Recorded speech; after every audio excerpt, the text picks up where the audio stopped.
Bueno, pues vamos a dar inicio a nuestra séptima sesión del Seminario de Actualización en Bioética para integrantes de las comisiones estatales de bioética. Les agradezco mucho su presencia el día de hoy y revisaremos este día el tema hacia una fenomenología de la salud con perspectiva de género.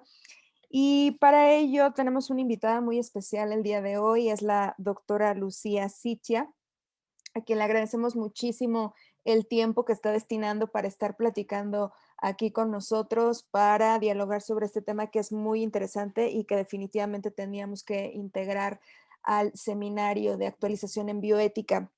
Voy a leer un poco de la semblanza de la doctora Lucía para entonces darle el uso de la palabra y comenzar con la exposición. En el año 2019, la doctora Lucía Sitia se integra al Centro de Investigaciones y Estudios de Género en la UNAM en el área de género en la ciencia, la tecnología y la innovación, con el proyecto La incorporación de la perspectiva de género en la producción de conocimiento biomédico, neurociencias y desórdenes mentales. Lucía Sitia es doctora en estudios de género por la Universidad de Buenos Aires, Argentina, y licenciada en biotecnología por la Universidad Nacional de Quilmes. Realizó 2 años de investigación en el Departamento de Fisiología del Sistema Nervioso de la Facultad de Medicina de la Universidad de Buenos Aires en Argentina como becaria doctoral del CONICET. Reorientó su trabajo hacia la epistemología feminista, finalizando el doctorado en el Instituto Interdisciplinario de Estudios de Género de la Facultad de Filosofía y Letras de la Universidad de Buenos Aires en Argentina. Su tesis se centró en el análisis crítico del discurso neurocientífico acerca de la diferencia sexual. Formó parte del Instituto de Investigaciones Filosóficas desde el año 2014 hasta el año 2018. En el año 2017 obtuvo la primera mención del Premio de Bioética, auspiciado por la Fundación Dr. Jaime Roca por su trabajo El sexo y el género como variables en la investigación biomédica y la práctica clínica. Sus líneas de investigación son epistemología feminista, salud mental y mente corporeizada, nuevos materialismos feministas, epigenética y reinterpretación de los cuerpos en el marco de las normas de género. Pues le agradecemos muchísimo a Lucía que esté con nosotros, nosotras en este seminario de comisiones estatales de bioética. Será un gusto aprender de ella y pues vamos a escucharla. Lucía, te dejo el uso de la voz y muchas gracias por estar aquí. No, muchas gracias a vos, Gabriela, muchas gracias por la invitación. Hola a todos. Bueno, Gabriela y yo nos conocimos en otra oportunidad en un seminario en la Universidad de Querétaro. Bueno, en realidad en el Zoom, pero era el seminario organizado por la Universidad de Querétaro. Y me comentó de estos encuentros y de este programa y obviamente acepté con mucho gusto porque me interpela de muchas maneras. Me interpela en lo académico, profesional, en lo político, en lo personal, ¿no? Y todos esos ámbitos están relacionados, así que por supuesto que acepté. Estuve también viendo el programa y algunas de las ponencias o encuentros que tuvieron. Yo sé que este espacio es de 2 horas, a mí no me gustaría hacer algo como muy tradicional, en plan monólogo de 1 hora y media y después un cierre de preguntas. Me gustaría hacerlo muy dinámico, por eso, como les comentaba Gabriela, no tengo presentación y sí me gustaría que estén en condiciones de posibilidad con la conexión y demás puedan prender su cámara. Y dado que mucha gente está en el ámbito médico, de derecho, me parece que estaría bueno también poder perfilar un poco el sentido del encuentro hacia los intereses y las inquietudes de cada uno de ustedes.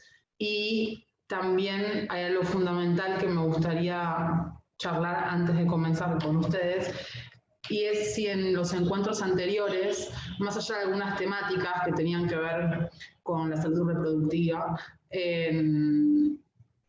quería yo escucharles si habían tenido alguna introducción a lo que es el género y la perspectiva de género, porque eso me parece fundamental. Si en un programa de bioética estamos en la sesión número 7, si en las 6 sesiones anteriores hablaron incluso de salud reproductiva, creo, ¿no? Porque esa fue antes que yo. que no implica hablar de género, pero lo que sí me gustaría saber es si en alguno de ustedes, de estos encuentros que tuvieron, cuando hablaron de bioética, hablaron de las relaciones de género, o de la perspectiva de género, o de los estudios de género. No, veo a María mover negativamente la cabeza.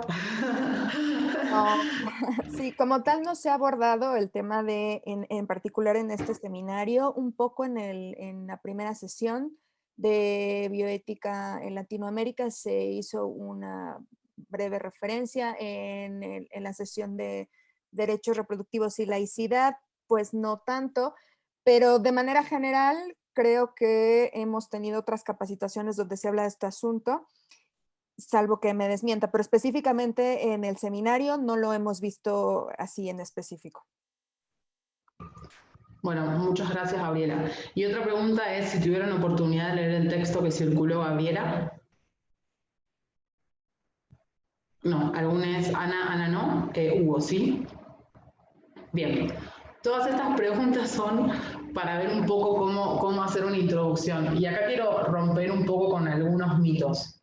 El primero es que si están en un ámbito donde quizás no se suele hablar con perspectiva de género, que vamos a discutir qué es eso, pero quizás el lenguaje inclusivo les suena poco familiar, digamos, y algunas personas quizás no lo implementen, incluso algunas piensan que es inservible, algunas personas suelen considerar que el lenguaje inclusivo no sirve para nada, y otras incluso se posicionan de manera despectiva y violenta, y banalizando el sentido y el uso de, por ejemplo, la E.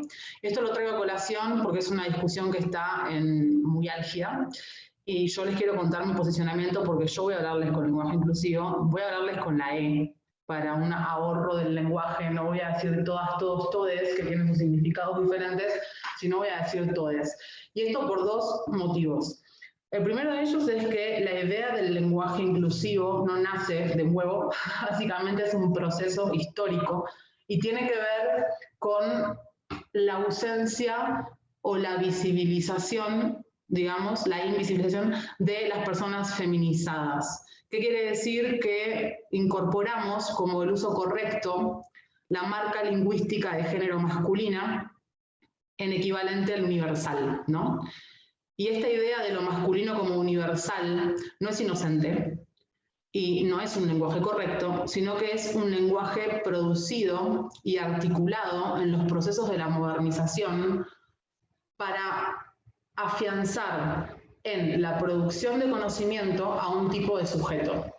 Este sujeto es el sujeto androcéntrico. Y por sujeto androcéntrico no estamos entendiendo solo al varón, sino que estamos hablando de un tipo de varón. Ya Gabriela por ahí me escuchó, pero esta introducción es fundamental. Cuando hablamos de sujeto androcéntrico estamos hablando del varón cis blanco, heterosexual, adulto, propietario occidental. Cuando digo cis, me refiero al prefijo que significa de este lado, ¿no?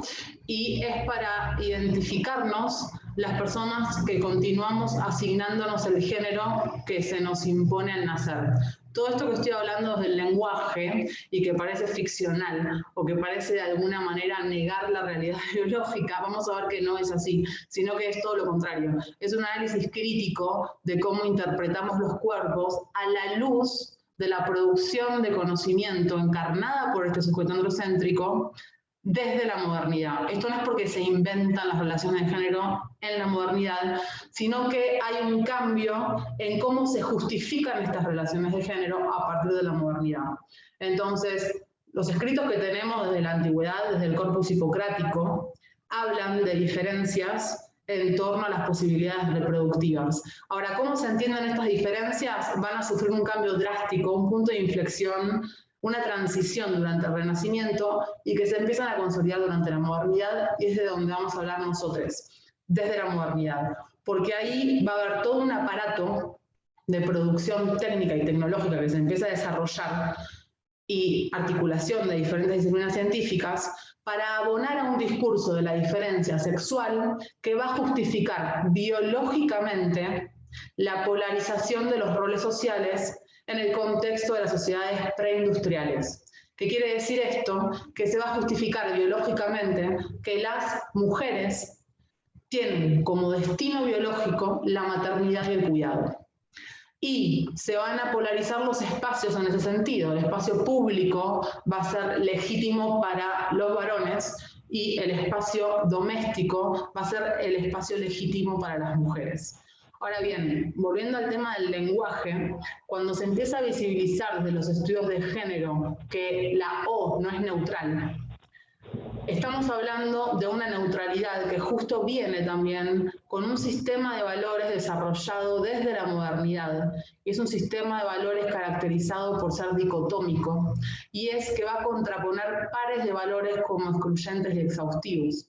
¿Qué quiere decir esto? Que en estos pares de valores vamos a encontrar la objetividad y la subjetividad. Son excluyentes, se es objetiva o se es subjetiva. Vamos a encontrar la universalidad y la particularidad. Vamos a encontrar la neutralidad y el valor. Y si se fijan, todo lo que caractericé en la primera columna, digamos, es lo que asociamos con la buena ciencia, lo que asociamos con la forma de validar el conocimiento. Y paradójicamente, eran estos los valores que encarnaba el sujeto androcéntrico. Y todos los otros valores se proyectaron en los cuerpos feminizados que entonces no eran capaces de producir conocimiento. El lenguaje que viene a hacer, a reafirmar este sistema de valores. Entonces, visibilizar que la O no es neutral, es visibilizar que la descripción del mundo no es neutral. Es visibilizar que la producción del conocimiento no es objetiva en el sentido de no hay un mundo real donde, o que espere ser descrito por mí de una manera neutral y universal, sino que lo que hay son consensos intersubjetivos que dentro de un cierto paradigma y un contexto sociohistórico, político, económico específico, generamos las condiciones de posibilidad para describir el mundo de maneras particulares. Y con esto me voy a acordar de la universalidad, de la neutralidad y de la objetividad. No solamente en las disciplinas que atañen la conducta humana, sino en todas las disciplinas que parecieran que no tienen nada que ver con el comportamiento, como lo pueden ser la física y la química inorgánica. Lo que estamos hablando, lo que queremos decir cuando decimos que no es objetiva la producción de conocimiento, es que se empiezan a legitimar ciertas formas de entender el mundo en ciertos contextos específicos. No es que en el siglo XVII se empieza a ver de manera real el mundo. No, hay un cambio de paradigma por un sistema de creencias en crisis, y ese sistema de creencias en crisis va a suponer que todas las descripciones que hasta ese momento eran legítimas pierdan validez o entren en conflicto con otras nuevas que se van a empezar a ajustar mejor a los requerimientos de las sociedades precapitalistas. Todo esto para decirles que la marca lingüística de género masculina como lo universal no responde al uso correcto del lenguaje, responde a un lenguaje validado por explícitamente el sujeto androcéntrico, y si ustedes quieren ver una foto de la RAE, van a ver el sujeto androcéntrico literal, salvo ahora que algunas mujeres se incorporaron, ¿no? Pero son todos los varones blancos occidentales, propietarios, heterosexuales, diciendo cómo se habla bien y cómo se habla mal. Cuando, si venimos del ámbito de la biología, sabemos que no tenemos en los genes el lenguaje del castellano correcto, sino que tenemos condiciones materiales que habilitan que podamos producir un lenguaje simbólico. Ahora, las diferentes lenguas dentro de esa producción son locales, son culturales, son contextuales e históricas. Entonces, no hay una forma correcta del castellano, hay una forma validada, que se adecúa o no a un sistema de creencias. Y lo que estamos poniendo en crisis, hablando de la invisibilización de lo feminizado, es justamente un sistema de creencias que borró de la historia todo cuerpo feminizado y que lo incapacitó para producir conocimiento. Y que nos autoincapacitamos. Esto no quiere decir que los varones blancos heterosexuales nos impusieron eso y nosotras nos encerramos. Evidentemente un sistema de creencias es validado por la subjetividad de todas las personas. La manera en que reproducimos desde nuestra subjetividad este sistema de valores que excluye lo feminizado, obvio que es difícil de visibilizar, lo naturalizamos, y si fuera tan fácil de naturalizarlo, este sistema de valores no tendría el éxito que tiene hoy en día. Entonces, implementar la letra E lo que supone es con el lenguaje, que no es suficiente, por supuesto que no, pero yo sostengo que es necesario, con el lenguaje empezar a generar otros horizontes posibles, otras condiciones de posibilidad. Y les voy a poner un ejemplo muy concreto de esto. Cuando, por ejemplo, en las noticias o en los medios de comunicación se dicen los científicos, esa imagen con la marca lingüística masculina tiene un peso en las referencias que las niñeces y las infancias pueden dimensionar, digamos, y pueden sentirse o no legítimas en ciertos espacios. Cuando hoy se dice los y las científicas, estamos visibilizando que hay mujeres que hacen ciencia. Y eso en las infancias genera una representación diferente. Y lo digo porque también tenemos que ver el lenguaje en el otro sentido, en aquellas palabras que están súper feminizadas, como por ejemplo cuando hablamos de la secretaria. Se busca secretaria. ¿Cuándo vimos un secretario? Que no sea en términos de cargos políticos y públicos, ¿no? Un secretario en una oficina, claro que no, porque es un lugar feminizado. Pero fíjense que el lenguaje, si diría se busca secretaria o secretario, también genera otras condiciones de posibilidad, otros imaginarios que están degenerizando las ocupaciones. Porque el lenguaje generiza las ocupaciones. Generiza las ocupaciones y además generiza desde qué punto de vista vemos el mundo. Y por eso es la marca lingüística masculina, del varón y del varón blanco, por supuesto. Entonces, plantear la E como el lenguaje inclusivo, como una letra que intenta lo neutral, en el sentido de que no está generalizada a priori, es justamente dar visibilidad a que no hay solo masculinidades en los espacios. Y evidentemente, cuando se usa el todas, todos, todes, es porque no son equivalentes. Y esto acá nos está diciendo que las identidades de género hoy, o por lo menos a través del lenguaje, estamos viendo que no se agotan en las categorías varones y mujeres, porque hay personas que se pueden identificar como no binarias. Y ese es el sentido de la E. Cuando decimos todas, todos, todes, no es una redundancia, porque también está la mención de decir, si dijiste todes, ¿para qué decís todas, todos? No, ahí hay una cuestión política. Cuando yo digo hola a todas, a todos y a todes, estoy diciendo que en un espacio puede haber mujeres, puede haber varones y puede haber personas no binarias. Por ahorro, por economía del lenguaje voy a decir todes hoy. Y en ese todes estoy incluyendo que acá en este espacio puede haber mujeres, puede haber varones y puede haber personas no binarias, y eso nada tiene que ver con la sexualidad de cada quien, porque también acá hay un solapamiento entre identidad de género y sexualidad, que es compleja.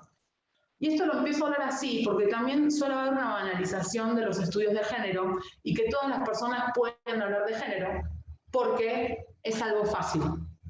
Y de vuelta, esto reproduce quién legitima el conocimiento y qué conocimientos son válidos y qué conocimientos se ponen en discusión en términos de categorías normativas. Entonces, los estudios de género son estudios que tienen muchísimos años, tienen más de 60 años.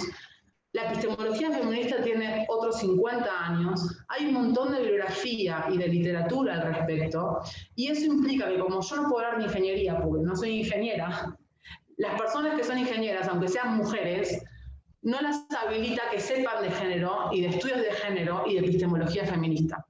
Esto es porque parece que si soy mujer, puedo hablar de género.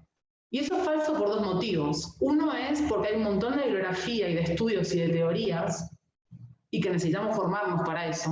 Y dos, porque el género no quiere decir mujer. Género no es equivalente a mujer. Cuando digo género hablo de las relaciones de género. ¿Qué quiere decir? Que nos manejamos en un mundo generizado y que las personas, para ser inteligibles y reconocidas en el mundo, tenemos que identificarnos a través de los géneros. Seamos mujeres, seamos varones, seamos personas no binarias. Tenemos que enunciarnos en términos de género. Y eso realiza nuestra subjetividad. Entonces, las relaciones de género son justamente la idea, digamos, de las relaciones de género, o entender el mundo a través de estas relaciones de género, es lo que habilita la perspectiva de género. Y acá quiero precisar de manera contundente lo que entiendo por perspectiva de género. La perspectiva de género no es una opción. No es que ahora ustedes tuvieron 6 sesiones y después tienen el resto, y yo vengo acá a hacer un paréntesis con mi perspectiva de género y ustedes siguen en la vida normal con el programa de bioética. Esa no es una forma válida para mí entender la perspectiva de género. La perspectiva de género no es una opción. La perspectiva de género es fundamental para no reproducir un conocimiento sesgado. Sesgado por valores androcéntricos. Entonces, no es que si yo no digo perspectiva de género, ustedes no la tengan. Evidentemente todo el mundo tiene perspectiva de género porque el mundo está generizado. Pero cuando pensamos que no la tenemos, lo que tenemos es la perspectiva androcéntrica. Entonces, cuando yo vengo acá a decirles con perspectiva de género, es plantear que estoy hablando de una perspectiva de género que no responde a la perspectiva dominante o que predomina y que es la del sujeto androcéntrico. Entonces, esta perspectiva de género lo que intentaría es hacer un análisis crítico de las relaciones sexogenéricas y de cómo estas relaciones, que implican desigualdad estructural y simbólica, afectan la producción de conocimiento en todas las disciplinas que podemos imaginar, sobre todo la biomedicina. Y vamos a ver por qué. Entonces, no es que tampoco existe una sola perspectiva de género para criticar la perspectiva dominante. Por supuesto que hay muchas, y tiene que ver en cómo entendemos las relaciones de género. Y acá quiero aclarar cómo yo me voy a posicionar. Y no voy a decirles que el género es la construcción social fundada sobre los sexos, porque si no ponemos Wikipedia y me voy. Para mí eso no sirve para nada, sirvió en un momento, ahora no. Pero por género tenemos que entonces dimensionar y problematizar un poquito más hasta qué punto nos atraviesa. Cuando hablamos del género, de vuelta, perdón por la molestia, hablamos de una forma de ver el mundo. Hablamos de cómo nos relacionamos y de cómo estamos constituyendo nuestra subjetividad, atravesada por estas relaciones de género. Entonces, el género en realidad quiere decir relaciones de género, y esas relaciones de género se encarnan a través de ese sistema dicotómico, porque vemos el mundo de manera dicotómica. Pensamos que hay solo dos tipos de cuerpo en términos genitales, pene o vagina, y suponemos que eso es natural, porque suponemos que esa clasificación remite a una naturaleza que venimos a describir de manera objetiva y neutral. Pero lo que hacemos las personas que entendemos el género como un punto neurálgico para las relaciones normativas, lo que hacemos es cuestionar que esa clasificación de los cuerpos sea por la lógica reproductiva. Porque esa lógica reproductiva que nos parece natural, en realidad siempre estuvo jerarquizada y sirvió para reducir a las mujeres al ámbito doméstico. Entonces acá puede haber una interpretación, y es que me digan, bueno, entonces no es que está mal esta clasificación, el problema es que esta clasificación está jerarquizada. Podemos seguir clasificándonos con esta lógica reproductiva, pero sin apelar a una jerarquía de cuerpos. Y yo ahí les diría, obvio que es un cuestionamiento válido, pero para mí es inadecuado. ¿Por qué? Porque en realidad esta lógica reproductiva está en sí misma jerarquizada. La justificación biológica de los cuerpos a través de la reproducción viene a legitimar los privilegios del sujeto androcéntrico en mood moderno. Entonces, no es que yo puedo desjerarquizar la lectura de los cuerpos sosteniendo esta lógica reproductiva, porque la lógica reproductiva es lo que en sí misma está jerarquizada. Y lo que les voy a contar es que esa jerarquización incluso implica un montón de obstáculos en el ámbito biomédico para entender la prevalencia, el desarrollo y el tratamiento de enfermedades.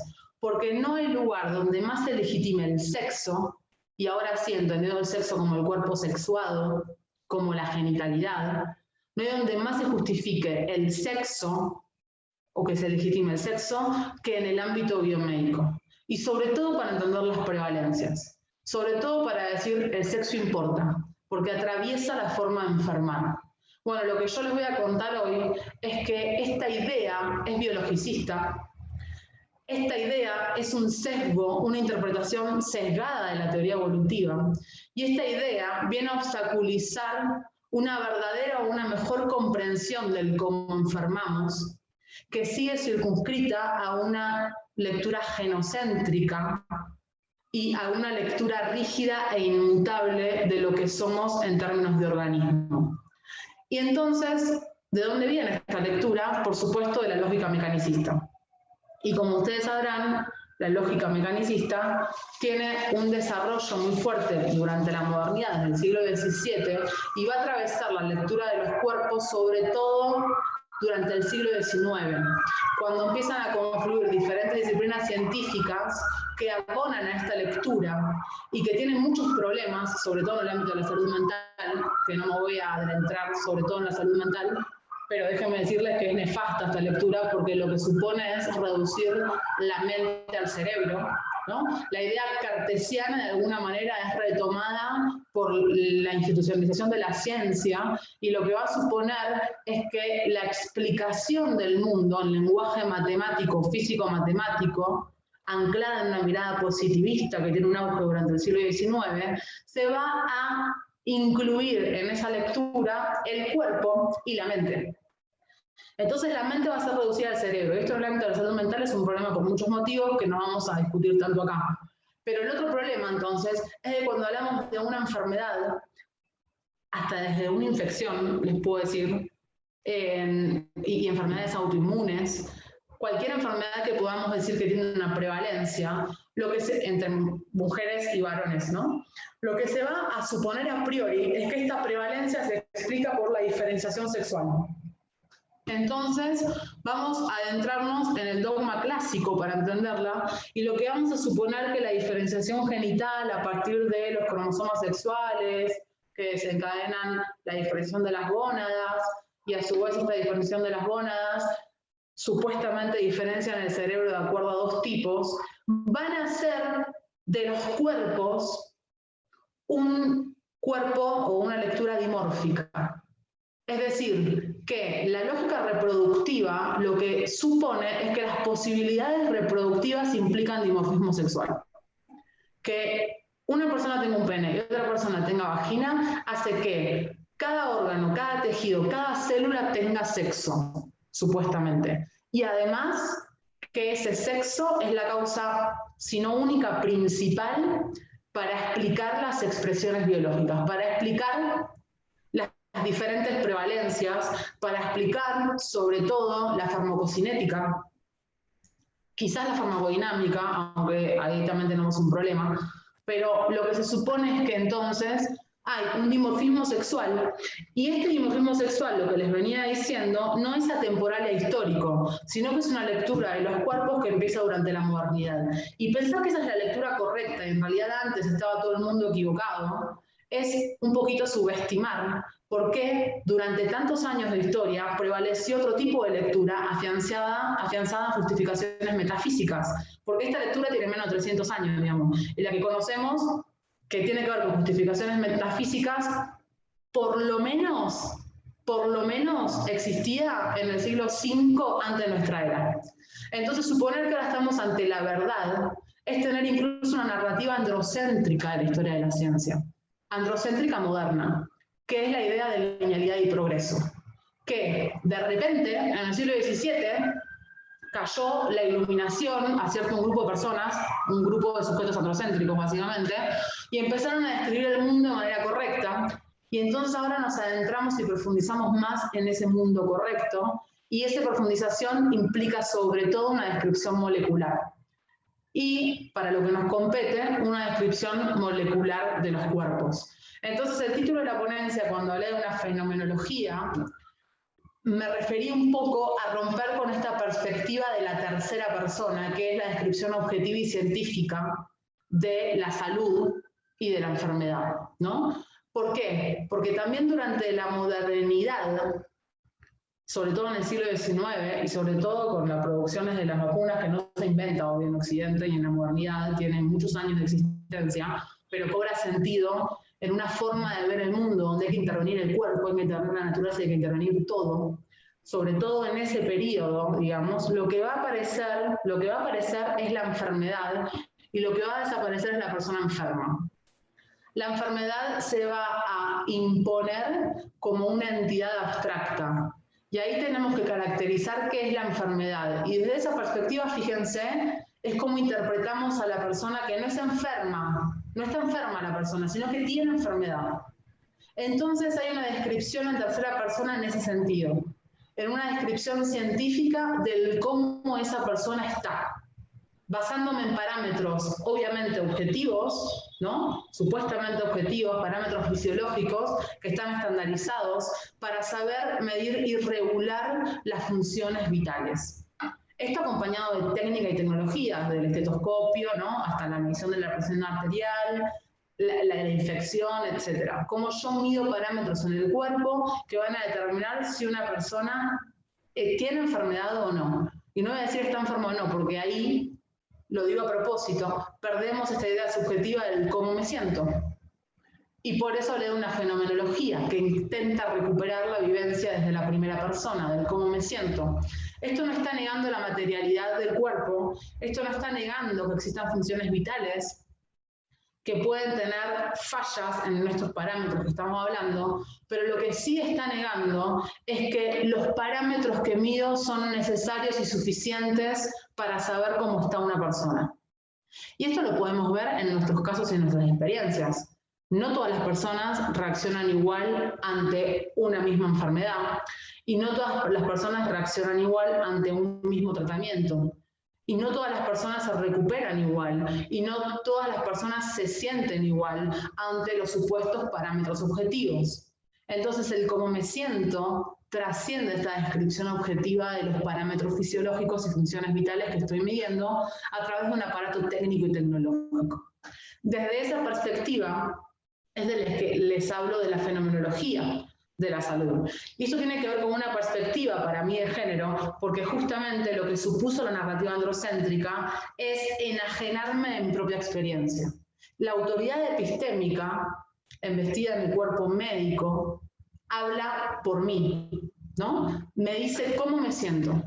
Y es más, yo interactúo con ese cómo me siento y también me siento de la manera en la que el discurso, que es la autoridad epistémica, me está diciendo cómo voy a sentirme. Pero esto no tiene que ver con negar el cuerpo, de vuelta. Tiene que ver en cómo interactuamos en una lógica moderna donde las personas que somos usuarias de salud generalmente perdemos agencia, generalmente perdemos legitimidad epistémica. Y esto no es gratuito. ¿Por qué? Porque si se fijan del sistema de valores que les hablé antes, dicotómico, pareciera que todas las personas usuarias de salud estamos feminizadas. Somos subjetivas, somos emocionales, no sabemos lo que nos pasa, y viene la razón, la objetividad y la universalidad médica, que sería lo masculino, para decirme cómo me siento. Y acá, en esta perspectiva de género atravesada de esta manera, también, por supuesto, tenemos que esta razón, objetividad y neutralidad pareciera que describe el mundo de una manera válida al pensarnos desde la lógica reproductiva, ¿no? Al pensar cómo nos enfermamos desde la lógica reproductiva. Entonces lo que tenemos es que si hay una mayor prevalencia de las mujeres en las enfermedades autoinmunes, empezamos a buscar ¿cómo se explica eso a partir de la diferenciación sexual? ¿Por qué las mujeres, les pregunto, ¿por qué las mujeres suelen enfermarse más o suelen tener más enfermedades autoinmunes? Se observan más autoinmunidad, digamos, en las mujeres que en los varones. ¿Alguien sabe por qué o alguien puede responder por qué?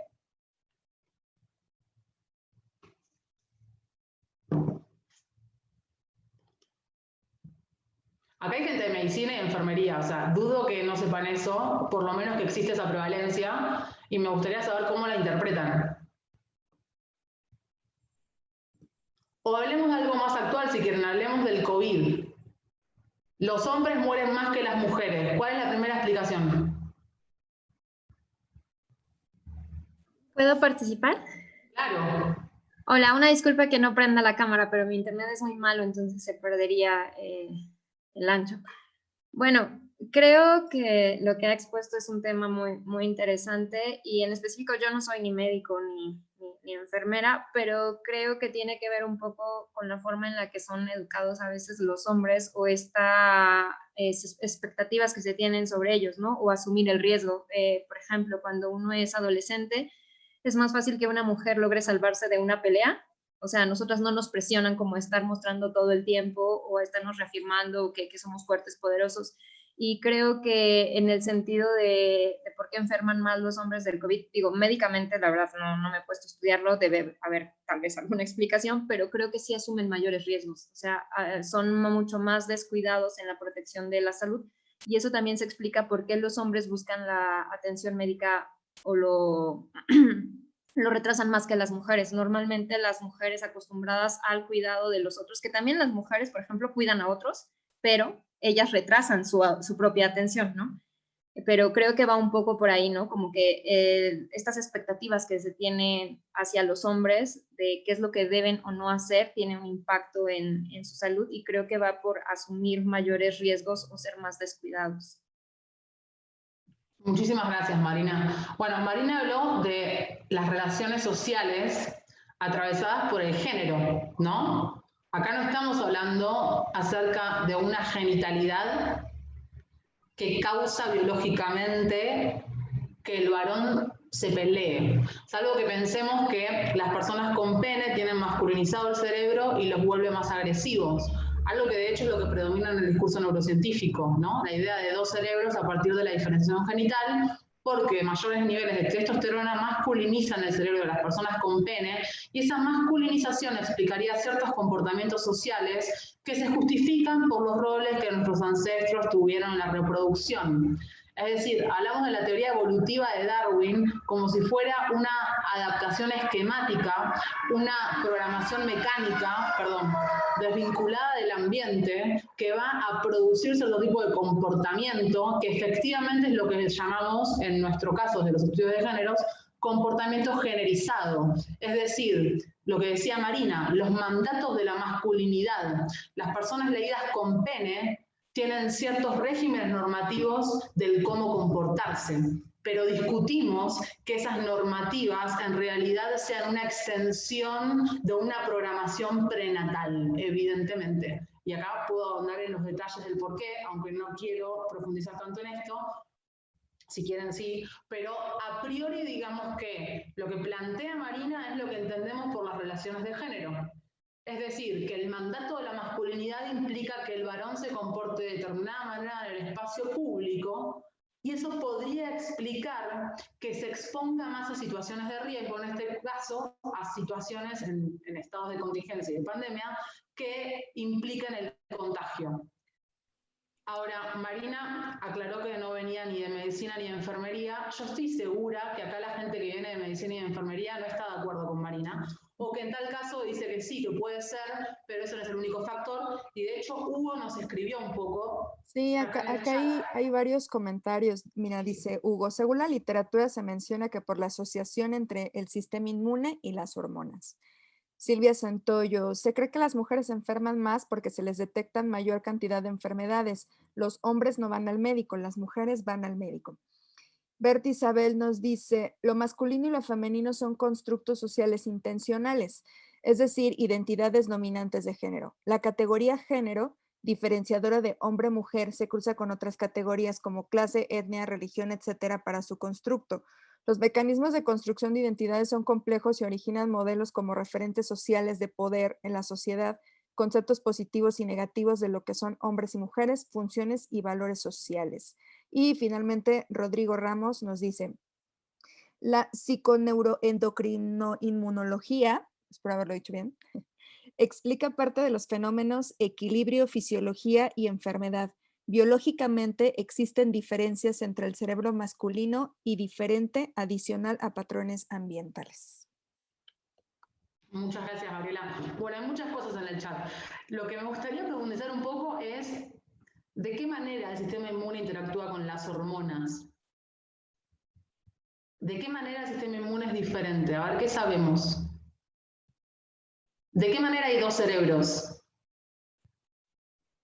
¿Por qué reproducimos ese discurso? ¿Qué sabemos? Bueno, aquí a ver si alguien nos apoya. ¿Puedo participar? Sí, por supuesto, Claro. doctor. De hecho, estaba yo esperando su participación. Muchas gracias. Me disculpo porque estoy en el teléfono celular, no se ve mi imagen. Rodrigo Ramos de Guadalajara.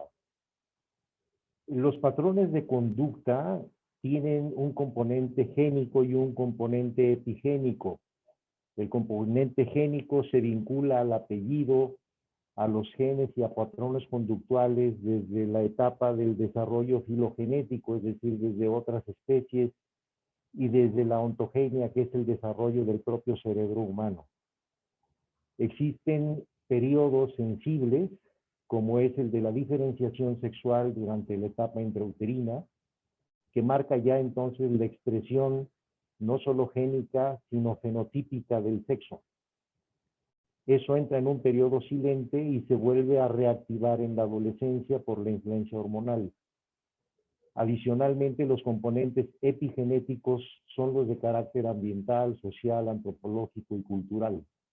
Y la conducta es una sumatoria entre lo que tenemos biológicamente integrado en nuestros genes, más lo que se agrega en el comportamiento conductual de lo que es una cultura y un contexto social específico. De manera que me parece que no hay un solo evento que explique en su totalidad de una manera categórica todo este proceso, porque es una suma de variables. Y hoy en día es clarísimo que el comportamiento, los cerebros son iguales, no es un asunto de género, sino que funcionalmente sí son diferentes, tiene una forma diferente.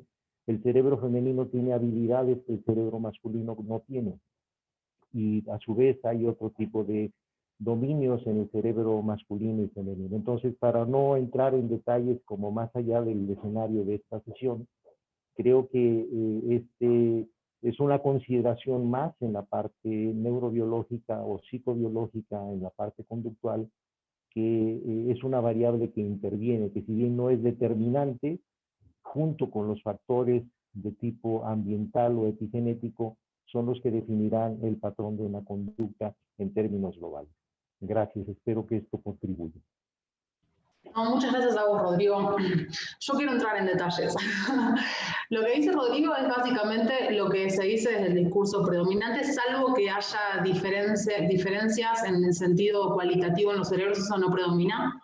En general lo que se sostiene es que existen diferentes optimizaciones, es decir, que todos los cerebros de mujeres y varones tienen las mismas habilidades, pero las desarrollan a distintos niveles. No hay una diferencia cualitativa en ese sentido, supuestamente, desde el discurso predominante. Pero lo que dice Rodrigo es interesante, porque fíjense que tenemos un gap conceptual, de los genes a la conducta. Eso es interesante. Y la justificación es la extrapolación interespecie. Eso es más interesante, por dos motivos. El primero es porque machos y hembras no se comportan de la misma manera en diferentes especies, incluyendo las tareas de cuidado.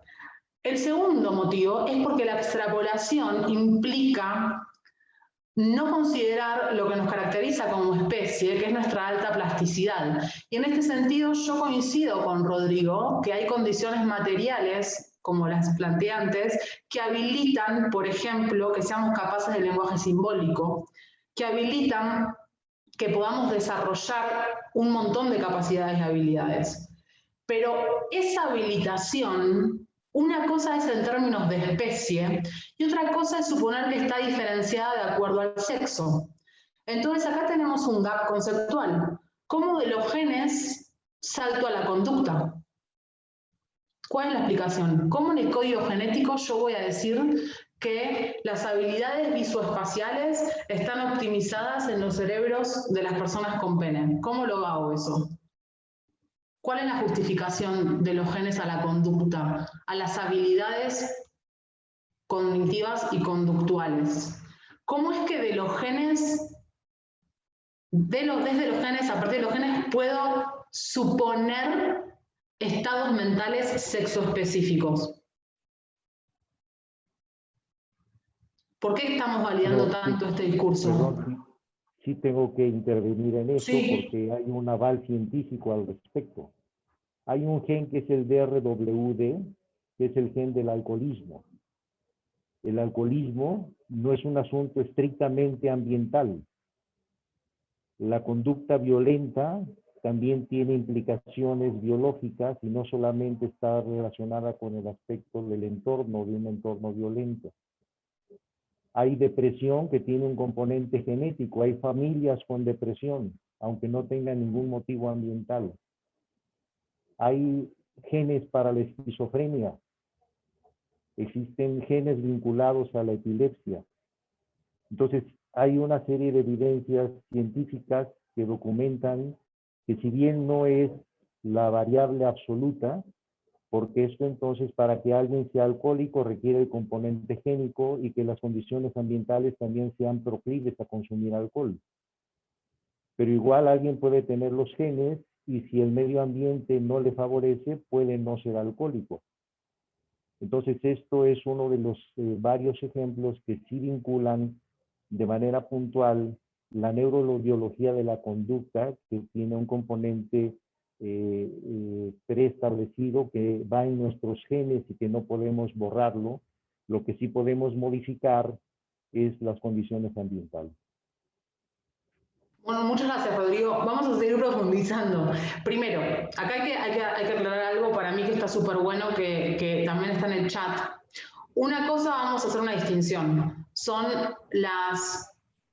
los padecimientos orgánicos que tienen correlatos orgánicos específicos, como puede ser la epilepsia, como puede ser la osteoporosis.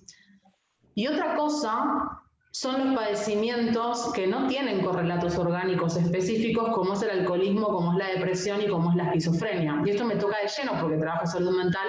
Entonces hay que sí precisar algo. La idea de la explicación unicausal, digamos, de un gen causa esto, no tiene mucho aval porque en teoría son conductas complejas y se supone desde los discursos biologicistas que es poligénica siempre la explicación. Y después, la idea de encontrar genes específicos para correlacionarlos con conductas como el alcoholismo, como la depresión, como la esquizofrenia, son empresas que tienen años, existen consorcios y que de hecho no tienen éxito porque por eso no hay biomarcadores. El gen que menciona Rodrigo probablemente es un gen que asoció un estudio, o dos si se quiere, y que se piensa que es universal. Y esta idea de aferrarnos a la evidencia empírica como el conocimiento legítimo y universal, incluso desde un estudio, o dos, o tres, que usaron 40 personas, tiene que ver justo con que ahí la estadística vale más que en los estudios sociales, por ejemplo. ¿Por qué? Porque se supone que la tecnología y la técnica están describiendo de manera objetiva esa conducta y ese organismo. Y si yo hablo con una persona y se lo pregunto, entonces hay subjetividad.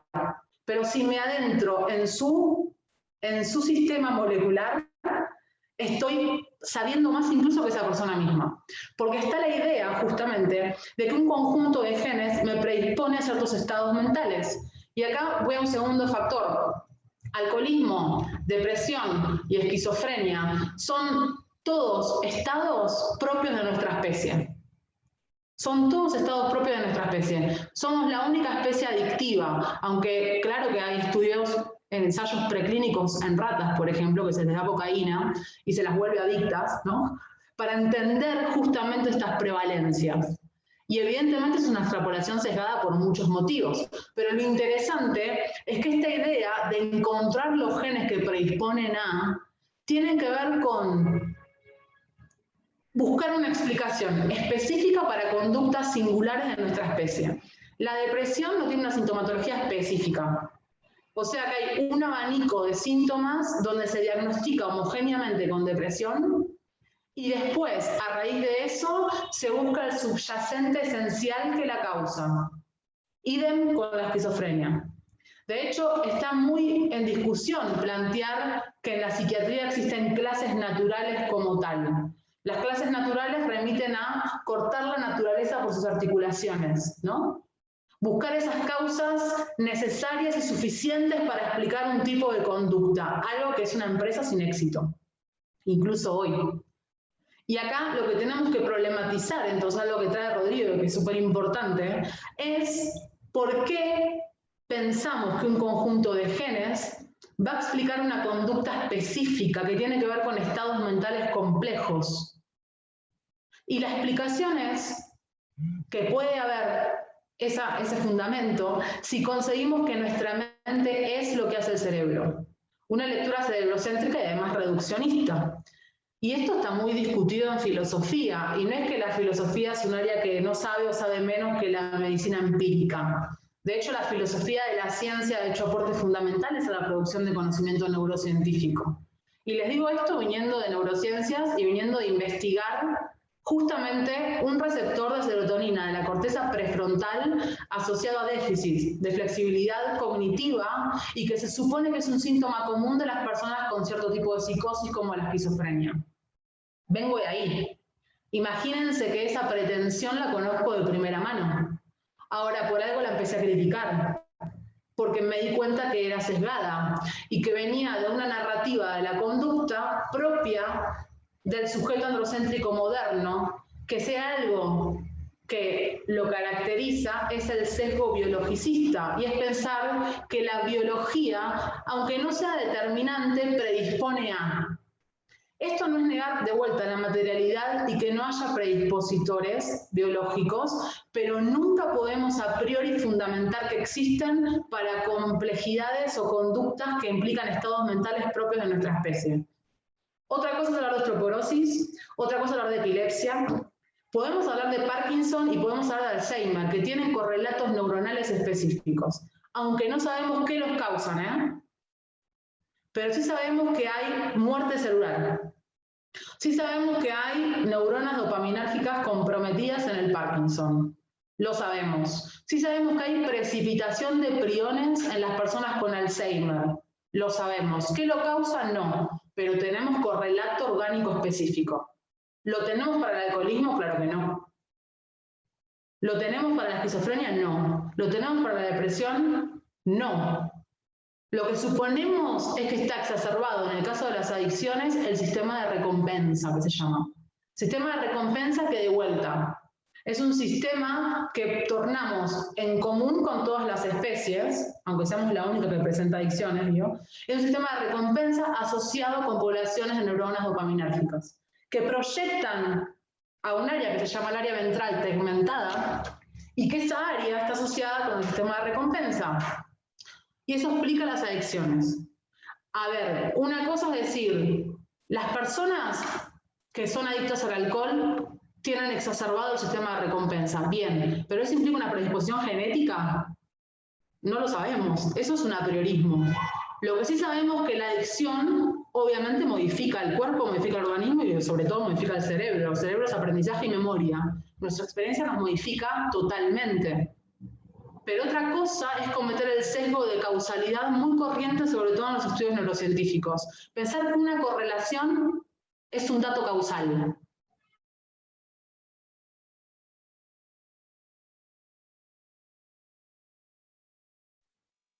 Creo que se quedó congelada la imagen.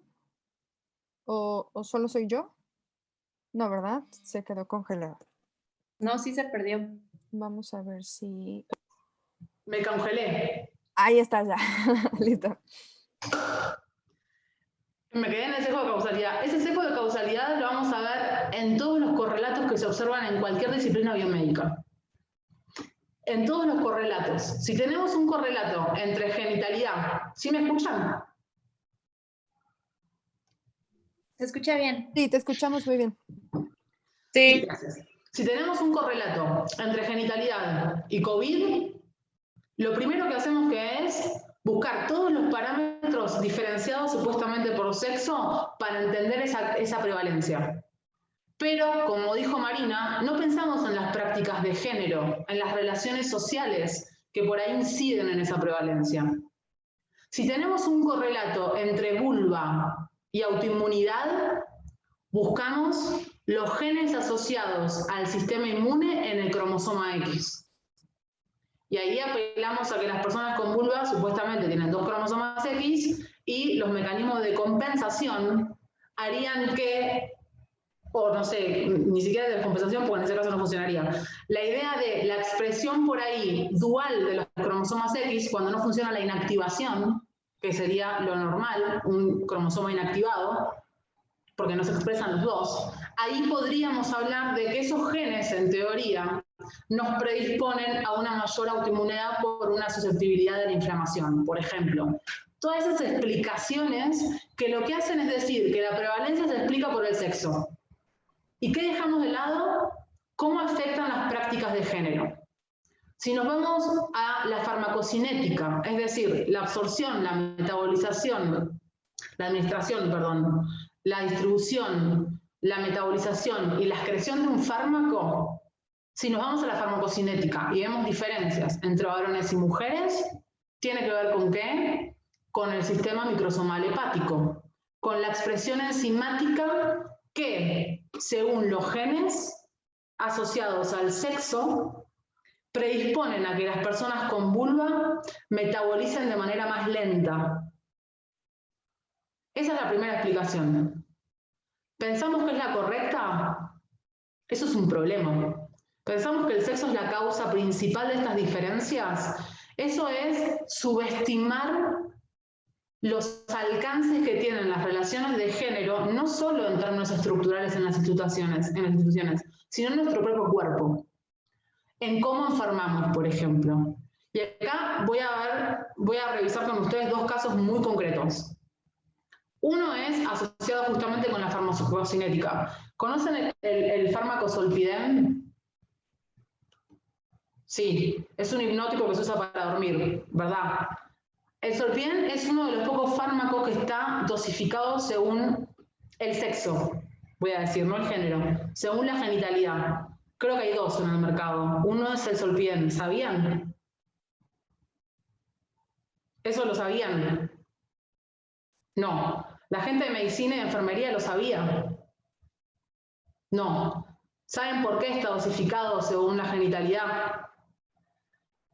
Porque la FDA, que es el ente de regulador de fármacos y alimentos estadounidenses, básicamente, lo que hizo fue exigir esa dosificación diferencial. ¿Se imaginan por qué? Evidentemente para llegar a un extremo. Porque hubo dos mujeres, este caso es muy conocido, pasó en el 2013, hubo dos mujeres que fueron prescritas con el Zolpidem y se quedaron dormidas al otro día manejando, chocaron y murieron, básicamente. Ahora, el problema no fue que hicieron un mal uso de esa prescripción médica. El problema es que el tiempo de vida media del fármaco en sangre fue mucho más, porque esa dosis única para ellas fue un montón. Entonces, les duró más el efecto hipnótico y por eso se durmieron manejando. Ante esto, la FDA dijo diferenciación por sexo. ¿Les parece una solución? Les pregunto, ¿eso les parece una solución? Me gustaría sobre todo escuchar a la gente de medicina y de enfermería.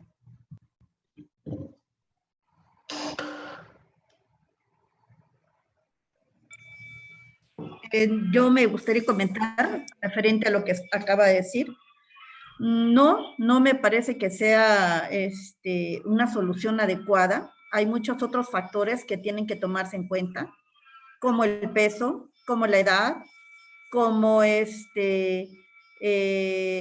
mismo organismo. Hay organismos que son más lábiles que otros, entonces son otras situaciones las que deberían de haber tomado en cuenta para poder tomar la decisión de que fuera por cuestión sexual, o sexo, perdón, no sexual, cuestión sexo, para poder decir a las mujeres se les da menos dosis y a los hombres se les da más dosis. Entonces estamos hablando de sexo fuerte, sexo débil, ¿no? Entonces, desde mi punto de vista. Total, ¿tu nombre es? Mara, no, es una meme. Marta Teli Sánchez, a sus órdenes. Marta, muchas gracias por tu intervención, también lo veo en el chat. Por supuesto que no es la decisión adecuada, y esto que dice Marta y que comenta en el chat que parece trivial, o por ahí nos parece trivial, en realidad lo que fomentó es que el Instituto Nacional de Salud norteamericano impulsara políticas de inclusión del sexo como variable biológica. ¿Qué quiere decir? Que no va a subsidiar más investigaciones que no consideren el sexo como variable biológica, a menos que el estudio ameritara no hacerlo. Y fíjense que esto supone pensar que todas las diferencias entre varones y mujeres se deben al sexo. Y como bien dice Marta, lo que se vio en estudios posteriores es que ¿Se me escucha? Ah, sí. Lo que se me puede ver es que justamente la metabolización del zolpidem está fuertemente afectada por el peso. Entonces fíjense que agrupar de acuerdo al criterio varones y mujeres sería sesgado porque el peso no es dimórfico. Hay una distribución bimodal, que ahí podemos discutir también si tiene predispositores solo genéticos y también hay un patrón cultural que implica el cómo se alimentan las personas con pene, los varones cis, cómo se desempeña en el espacio público, etc. Pero obviando eso, el problema es que el factor fundamental para analizar la metabolización y el aclaramiento del zolpidem es el peso, no el sexo. Y ahora voy a agregar más cosas. Hablaban del historial clínico, la función renal, etc. Evidentemente, esto en los ensayos farmacológicos saben que no pasa y que todas las dosificaciones de los fármacos son un desastre. Están sobre todo hechas en estudios del varón caucásico típico, ¿no? Y eso es un problema, porque es extrapolar esa dosis a todas las poblaciones diferentes por un montón de aspectos. Pero fijémonos que además hay factores que tienen que ver incluso con la práctica generalizada. Y a esto me refiero, por ejemplo, porque algo que acelera la metabolización de un fármaco es la actividad física. Y fíjense que la actividad física suele ser más frecuente en varones que en mujeres, y eso obviamente por cuestiones de género. Entonces, fíjense que, como decía Marta, tenemos otros factores que no vuelven el sexo el saliente, pero sin embargo es lo primero que se piensa. Entonces, ¿cómo tenemos que agrupar? En el ámbito farmacológico, por supuesto que no a priori de acuerdo al sexo, eso no me va a determinar la velocidad metabólica de un fármaco. Tendríamos que ver un montón de otros factores, como por ejemplo el peso, como por ejemplo la actividad física, hablan de la función renal, que tiene mucha lógica, y habría que ver si esa función renal en realidad tiene una diferencia debido al sexo, o si tiene otros factores que incluso tienen que ver con las prácticas generalizadas, por ejemplo la alimentación y la bebida, algo fundamental para la función renal. Entonces son factores que están atravesados sin duda por las relaciones de género, porque de vuelta vivimos en un mundo generalizado y muchas veces no se los trata, la mayor veces no se los trata, y cuando se los trata se los suele tratar de periféricos. Ese es el primer ejemplo paradigmático para despegarnos de las prevalencias o de la mayor frecuencia o incidencia, ya sean parámetros normales, fisiológicos, ya sea en el ámbito de la enfermedad, para despegarnos del sexo como causa principal. Otro dato interesante es, por ejemplo, la tasa de recurrencia dentro de un periodo de 12 meses del infarto agudo de miocardio. No sé si lo saben, pero suele ser esa tasa de recurrencia más frecuente en mujeres, dentro del periodo de 12 meses. Suele ser más frecuente en mujeres. Esto desplegó, sobre todo en los 90, todo un movimiento de mujeres, porque acá hablamos de mujeres, un movimiento de mujeres que se preocupó por la salud de las mujeres, hablando de un discurso masculinocéntrico, sobre todo en el ámbito cardíaco, con los síntomas asociados al dolor de brazo y al dolor de pecho. Pero fíjense que este movimiento de mujeres en un momento fue fundamental para decir las mujeres estamos invisibilizadas, pero también fue sesgado al pensar que esa visibilización tenía que ser en términos de el sexo como variable biológica, porque parece que los varones presentan un mayor síntoma asociado al dolor de pecho y al brazo por algo innato, ¿no? Por algo debido al sexo. Y sin embargo, se vio que hay otros factores que afectan esa sintomatología, como la elasticidad arterial. Y la elasticidad arterial también sería un error pensar que es más o menos elástica debido al sexo, porque también se vio que un factor que afecta fundamentalmente la elasticidad es el peso y la altura. Y de vuelta, esto no es debido al sexo. Puede correlacionar con el sexo, y no sabemos si lo causa el sexo, o si esa correlación tiene que ver con las prácticas de género. Entonces, volviendo a este estudio que habla de la tasa de recurrencia dentro del periodo de 12 meses del infarto de miocardio, una investigadora, Pelletier, con su equipo, lo que hizo fue ver si esa tasa de recurrencia se debía al sexo o al género. Esto ya es complejo, porque es tratar el sexo y el género como variables distintas, y en realidad las prácticas generalizadas se corporizan, no podemos disociarla del sexo. Pero a priori lo que ella quiso ver es si todas las personas con vulva iban a presentar mayor tasa de recurrencia que las personas con pene. Entonces lo que hizo fue hacer un cuestionario con preguntas asociadas a las prácticas de género, como por ejemplo los hábitos alimenticios, la actividad física, que está estandarizado dentro de un consenso intersubjetivo, que son prácticas generizadas, ¿no? Que hay mayor consumo de frutas y verduras en las mujeres, mayor índice de tabaquismo en varones, mayor consumo de componentes bioactivos en varones. Entonces lo que hizo fue agarrar pacientes, varones y mujeres, y hacer este cuestionario que era en una escala del 1 al 10, las preguntas más cercanas del 10 eran asociadas a lo masculino y las más cercanas a 1 a lo femenino. Y lo que vio este equipo de investigación es que la tasa de recurrencia era más frecuente en personas con prácticas feminizadas independientemente del sexo. Es decir, que las personas con pene que tenían hábitos feminizados presentaban mayor tasa de recurrencia que personas con vulva que tenían prácticas masculinizadas. Fíjense que ahí sería un error pensar entonces que la tasa de recurrencia es debida al sexo. ¿Por qué? Porque las prácticas generizadas se corporizan. Y si puede haber una interacción, probablemente. No estamos diciendo que no exista. Lo que les quiero proponer o mostrar es que a priori pensar que se debe al sexo es un sesgo y que nos estamos perdiendo otros criterios de agrupación que tienen que ver con variables que están completamente implicadas en estas formas de enfermar o en estas formas de metabolizar fármacos, por ejemplo. Entonces, ¿cómo se nos juegan esas variables en el ámbito biomédico? ¿Y por qué esto tiene que ver con la bioética? Bueno, porque evidentemente sin perspectiva de género no hay bioética posible. Pues estamos hablando de una ética asociada a la salud. Lo primero que tenemos que visibilizar es que la salud sigue narrativas androcéntricas en términos de cómo entender la enfermedad. Y esto es entenderlo en un sentido mecanicista. Como hay entidades abstractas que de alguna manera, o funcionamientos que de alguna manera desvinculados de un ambiente o vinculados de manera periférica pueden explicar completamente la expresión de una enfermedad o un estado de salud. Entonces, empezar a visibilizarnos, no en términos de mecanismos, sino en términos de procesos, como biologías flexibles, que cambian, obviamente, como mencionaba Rodrigo, por la epigénesis, ¿no? La expresión genética va a cambiar. No solamente un ambiente asociado al clima y la alimentación, que son factores más directos, sino también a las relaciones de género, al estrés vivido por las personas feminizadas, a condiciones socioeconómicas específicas, a las relaciones simbólicas de género, tienen efectos en las expresiones génicas y tienen también efectos en nuestras prácticas cotidianas que consecuentemente también afectan a nuestro organismo.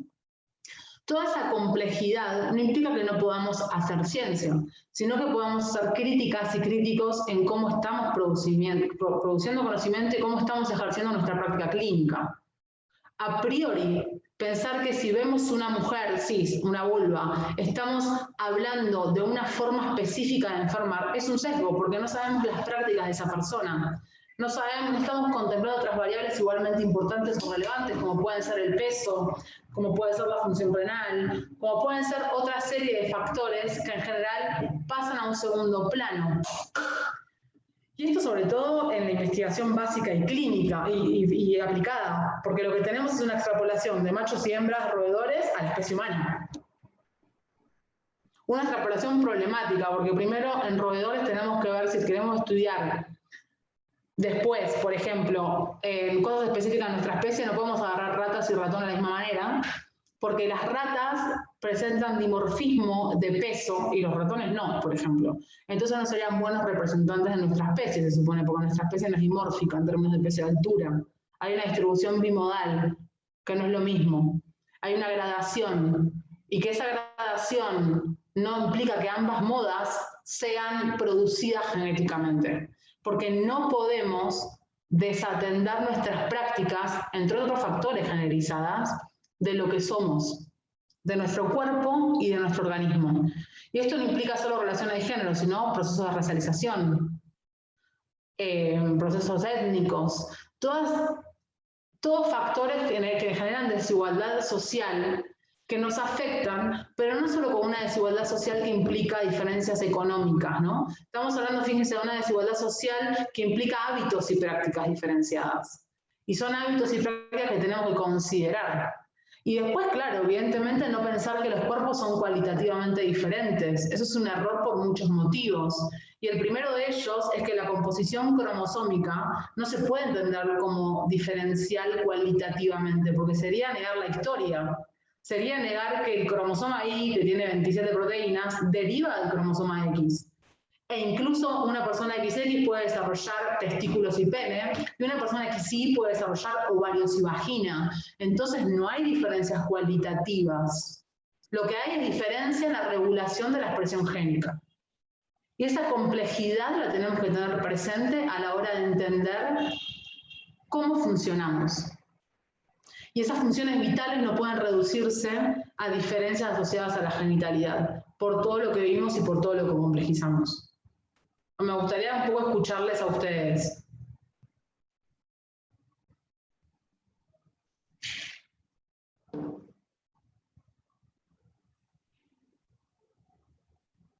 ¿Alguien tiene algún comentario? Pregunta, por acá tenemos un comentario en el chat de Jorge Alejandro Ramos.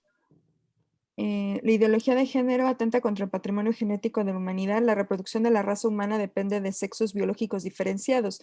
Se necesitan 23 cromosomas masculinos y 23 cromosomas femeninos. La clonación humana atentaría también contra el patrimonio genético de la humanidad.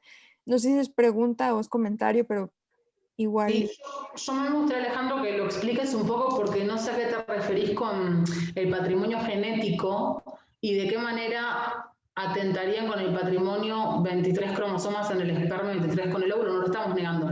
Lo que yo digo es que sean masculinos y femeninos. Me parece que podemos hablar de espermas y de óvulos, que se necesitan para la reproducción, digo, ¿no? Claramente. Pero esos 23 cromosomas, digamos, las más 22 pares son autosómicos. Estamos hablando de un par sexual que en su momento se llamó complementario, digamos, y que ese par complementario no va a implicar diferencias cualitativas entre los cuerpos en ningún tipo de funcionamiento. Pero eso no sé por qué atentaría contra el patrimonio genético. Y no sé qué entendés por ideología de género.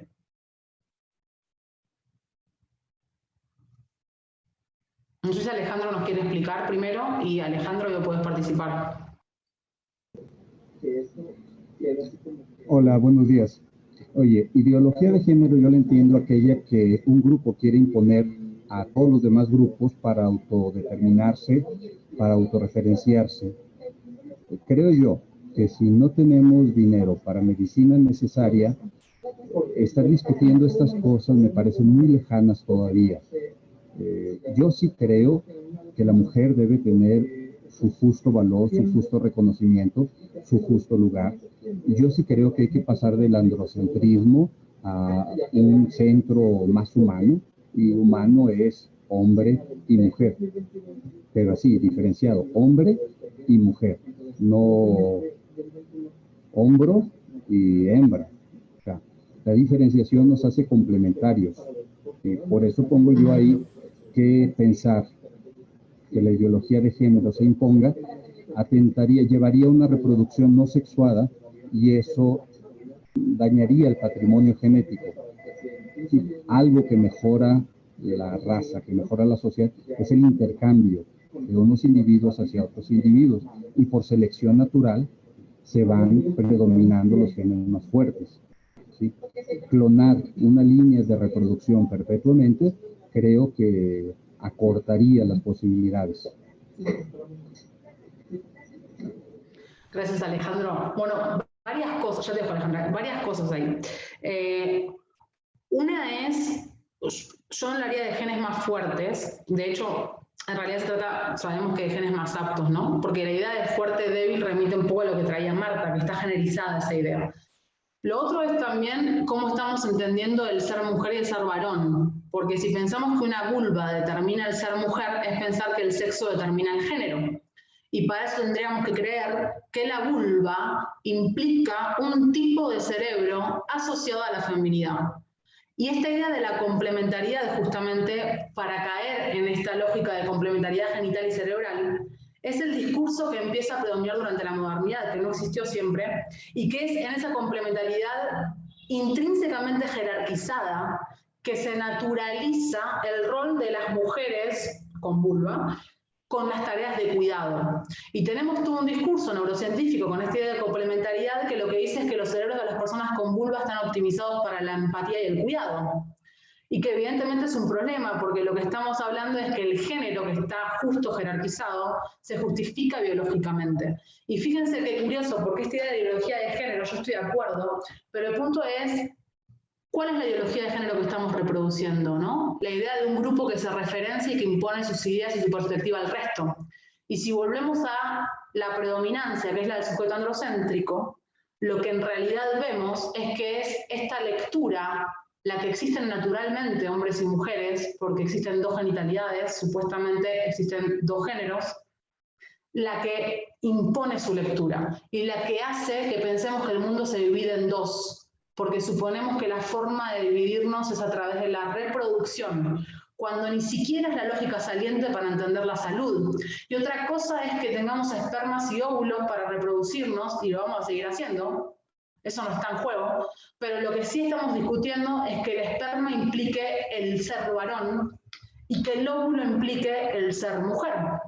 Y acá cuando hablamos de la reproducción sexual, estamos de acuerdo, Alejandro, en que es una ventaja evolutiva porque hablamos de una recombinación genética que lo que hace es generar variabilidad, ¿no? Posibilidad de adaptación. Una recombinación genética que evidentemente explica el por qué producimos óvulos y espermas. Pero eso de ninguna manera, a priori, en nuestra especie, con la singularidad que nos caracteriza, que es la plasticidad, tendría que implicar comportamientos sociales estereotípicos asociados. Entonces, fíjense que acá tenemos una desvinculación de la producción de óvulos o espermas con lo que se espera de esa persona que produce óvulos o espermas. Porque si no reproducimos la teoría evolutiva desde una mirada ideológica androcéntrica, que es la selección de pareja de la hembra, ¿no? La agresión en el macho y el cuidado de la hembra. Son las tres conductas que se supone que operan para decir que el sexo es una clase natural. Para decir que producir óvulos es necesario y suficiente para explicar la elección de pareja de las hembras y sus tareas de cuidado. Y evidentemente esto es algo que no está comprobado en el discurso empírico que exige este método para validarse de la objetividad y la universalidad, porque tenemos además un gap conceptual, de vuelta, con los genes y la conducta, y porque además tenemos variabilidad en la conducta, tanto de mujeres como de varones, y sobre todo en diferentes culturas, y sobre todo en diferentes momentos de la historia. Entonces, intentar plantear a través de los restos fósiles, que tiene que ver con los machos cazadores, supuestamente, ¿no? con la cultura cazadora-recolectora, a través de estos restos fósiles, intentar deducir una conducta, es claramente una narrativa androcéntrica de la arqueología, que de hecho los estudios de género han criticado. Y lo que hoy también criticamos es que la teoría evolutiva se lee en términos rígidos y esquemáticos, algo completamente diferente a lo que Darwin planteaba, aunque Darwin planteaba que las mujeres eran como las hembras, o sea, el resto de animales, y que estaban abocadas al cuidado. Claro, Darwin era del siglo XIX en el auge del positivismo y de discursos explícitamente lineales para reducir sin evidencia empírica a la mujer al espacio doméstico. No me voy a adentrar acá, pero sí tenemos un montón de estudios de psiquiatras de la craniología que ya la conocen, Broca incluso, que es el padre de la teoría evolucionista, que todos los varones androcéntricos a priori, sin ningún tipo de evidencia científica, solamente midiendo cráneos, decían que la diferencia en términos de pesos absolutos demostraban que el varón era más inteligente. Hoy eso diríamos que es ciencia, hoy diríamos que eso es ideología. Entonces fíjense que lo que hay es un refinamiento de los mismos presupuestos y las mismas hipótesis. Ahora, como es en clave molecular, parece objetivo, y lo que es ideológico es la crítica. Ojo con eso, porque entonces estamos reproduciendo lo que criticamos. Tenemos una continuidad de presupuestos que lo que hacen es cambiar un lenguaje, ahora críptico y especializado, y decir que en vez de las mujeres menos inteligentes, tienen menos optimizadas las habilidades visoespaciales. ¿Cómo lo comprobamos? Ah, por los machos cazadores. ¿Y qué prueba hay de eso? Ah, porque tenían puntas de lanzas en las tumbas. Che, pero hay mujeres que también, ¿eh? Ah, no, pero eso era para cuchillos, para la cocina. Ah, qué objetivo. ¿Eso no es ideológico? Ojo desde dónde estamos viendo y cómo estamos entendiendo la ideología.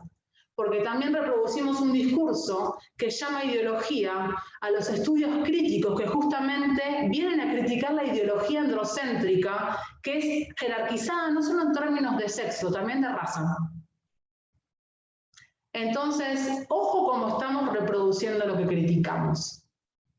Y esto lo digo porque cuando hablo de que realmente la producción actual es sesgada, es grave. Es grave, porque estamos entendiendo los cuerpos como cualitativamente diferentes y estamos negando y estamos no visibilizando que tenemos que entender y reinterpretarnos como organismos de otra manera. Y acá les hago una pregunta, porque esto es inquietante sobre todo en las facultades de medicina.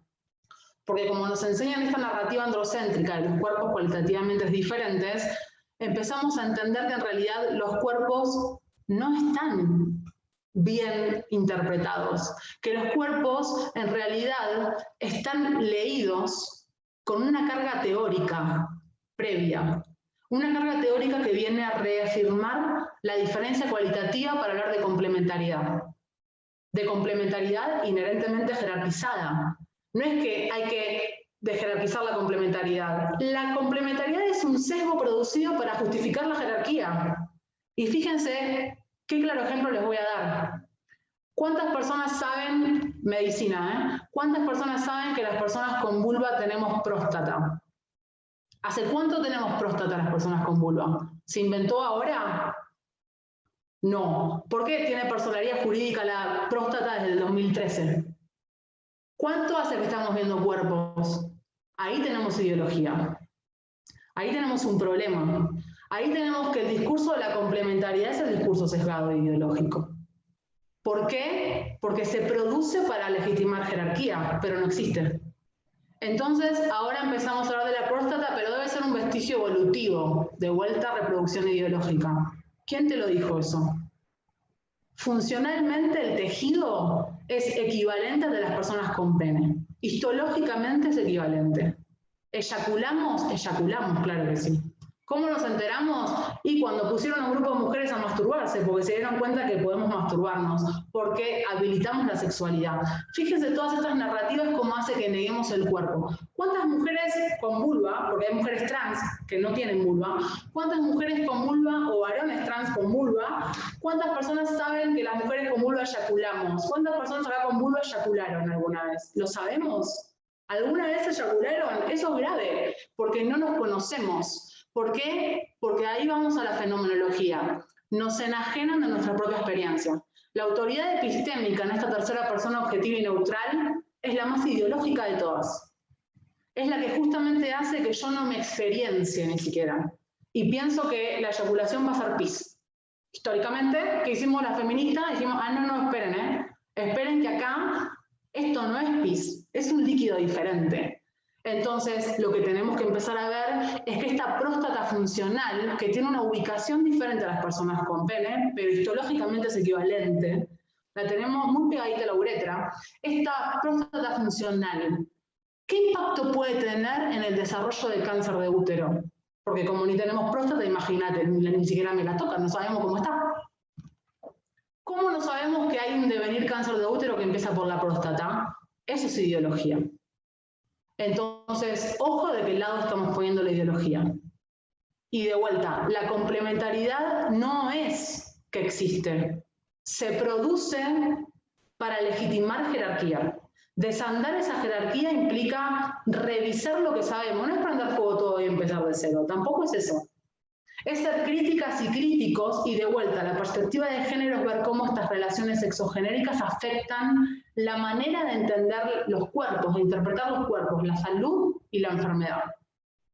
Entonces, desde esta perspectiva, tenemos que entender justamente la multiplicidad de variables que afectan nuestra expresión biológica y desandar un camino donde parece tan lineal que un conjunto de genes me puede explicar un estado mental. Eso es decimonónico, lo sabemos de la cronología. ¿Cómo pensamos que ahora es real? Porque nos damos cuenta con una neuroimagen que vemos, básicamente ni siquiera vemos el cerebro, ¿no? Lo vemos indirectamente. Lo que se mide en realidad es el consumo de oxígeno, que supuestamente el consumo de oxígeno está asociado a que la célula está trabajando, necesita energía, entonces necesita oxígeno para quemar agua, y ahí vemos que está funcionando el cerebro. Eso está lleno de sesgos, primero, el aparato. Y segundo, si viéramos diferencias en ese funcionamiento, ¿cómo sabemos que son diferencias innatas? No tenemos un cerebro exento de cultura. Tenemos que corrernos del sesgo de la causalidad. Y cuando se empieza a ver en un estudio, se los cuento también porque me gustaría que me digan, ah, no, pero hay un estudio ahora que prenatalmente hicieron una comparación entre procesos de gestación sexados como machos y hembras, si se quiere, y lo que vieron es una diferencia supuestamente funcional, o sea que fue después de los 6 meses, porque actividad cerebral no se ve después de la semana 26, en teoría. Vieron una diferencia funcional entre los cerebros de machos y hembras. Entonces dicen, ah, esto no es cultural. ¿Por qué? Porque no se entiende cómo operan las prácticas culturales, porque se piensa que la cultura se suma a algo biológico, innato. Entonces, cuanto más temprano agarra una persona, menos cultura tiene. Esa es una concepción básica de entenderlo, que es la cultura se suma a lo biológico, pero lo que acá estoy proponiendo es que no hay una sumatoria, hay una interseccionalidad, hay una interacción indisociable, primero. Segundo, es único estudio, hay otros factores que no evalúa, como la hemodinámica, porque justamente tiene que ver con el flujo sanguíneo, lo que se ve como función. El peso de las personas gestantes, y que tiene que ver mucho con qué va a tener, si nene o nena, porque es lo que le permite que aumente de peso o no, por ejemplo, y que también va a afectar la hemodinámica. ¿Para qué queremos sexar a las personas que están gestando qué va a tener? Hay un montón de expectativas. Eso no viene después que la gestación. Eso viene en simultáneo. Entonces, fíjense todo lo que tenemos que de alguna manera poder desandar, aunque es súper difícil, pero es poner en duda todo, y ponerlo en duda porque si no estamos produciendo conocimiento sesgado. El problema es que cuando hacemos una crítica a ese conocimiento sesgado, pareciera que venimos a hacer lo que criticamos, que es justamente el fanatismo y la reproducción ideológica. Pero desandar eso entonces implica ser capaces de revisar hasta qué punto estamos entendiendo los cuerpos desde una mirada androcéntrica que desde luego tiene menos objetividad o universalidad que cualquier cosa, porque representa el 1% de la población mundial. A ver, ¿quién es el sujeto androcéntrico? Blanco, heterosexual, adulto, propietario, occidental. ¿Dónde quedó? Estamos hablando del epicentro de la institucionalización de la ciencia que fue en Reino Unido, que después con la Segunda Guerra migra a Estados Unidos y la globalización y X. Pero estamos hablando de una mirada que es la más particular del mundo, que permea nuestra mirada y que a través de justamente sus propios valores de objetividad y universalidad, cínicamente hace que pensemos que estamos viendo el mundo de manera neutral.